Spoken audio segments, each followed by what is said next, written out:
One of the things that was so satisfying about the Civil War is not just Iron Man and Captain America facing off against each other in a way that you wouldn't expect, but seeing audiences respond to the new characters that we introduced for the very first time. And the character that really popped out of that movie was, of course, the Black Panther. We knew we loved Black Panther, and when there was an opportunity in the Civil War development process, he was the one and only person on the list. Out of all of the characters, Black Panther was probably the biggest departure in terms of what we used to seeing. Not just in the Marvel universe, but in comic book movies in general. Your Highness. I definitely feel like he's something special within the Avengers because he sort of creates his own space. Cap's shield is made out of vibranium. They make Vision's body out of it. Black Panther's suit is made out of it. Ooh! So vibranium and Wakanda are incredibly important to the MCU at large. Your suit, vibranium? The Black Panther has been the protector of Wakanda for generations. A mantle passed from warrior to warrior. What people enjoy most about the MCU is that all of these films stand apart. And when we get into Black Panther, it really is unlike anything we've done before.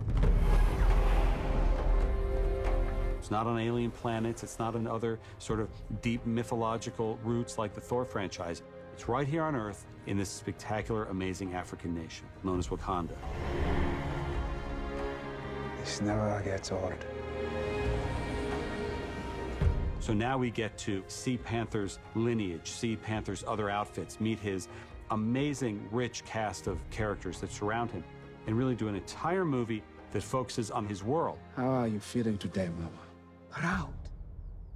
Your father and I will talk about this day all the time. He is with us, and it is your time to be king. When we talk about the character and the events after Civil War, he's dealing with the loss of his father on a personal level, but he's also dealing with it on a professional level. You know, he just got the biggest promotion of his life, and it's a whole nation, people who are looking at him for what's next. Essentially in Civil War, he spent that movie trying to avenge his father's death. It was my job to keep him safe, and I fed him. For this movie, you're seeing him actually deal with the responsibility of becoming the new king. Wakanda forever! Wakanda forever! And whether or not he's worthy of that. Hey, Mark. I want to be a great king, Baba. Like you. In an African culture, it's this incredible reverence for your ancestors. This idea of knowing who your ancestors are and them still being among you. You're a good man, and it's hard for a good man to be king. So the ring is kind of like a talisman that represents his father, represents his family, and also represents the responsibility that he has to hold as king now. He's forced to make decisions that really challenge both what he believes is right and wrong, and physically what he thinks he's capable of. I am not king of all people. I am king of Wakanda.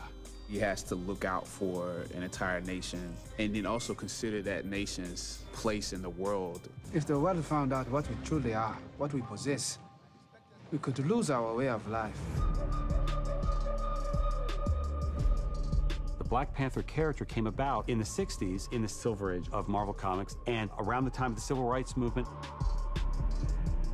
And how daring it was for Stan Lee and Jack Kirby to say, we're going to introduce a character named the Black Panther, an African character who is smarter than any of our other heroes,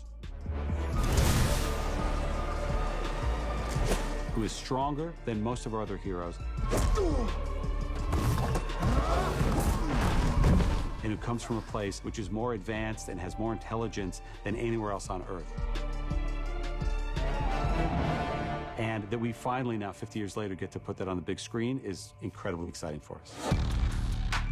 I love how deeply true to the idea of an African story this was, because it has so much respect of tradition. But at the same time, there is a true contemporary issue that we on the continent do deal with, which is the structure of our traditions versus our modernity and who we become as a modern people. And that's what T'Challa learns. Wakanda will no longer watch from the shadows.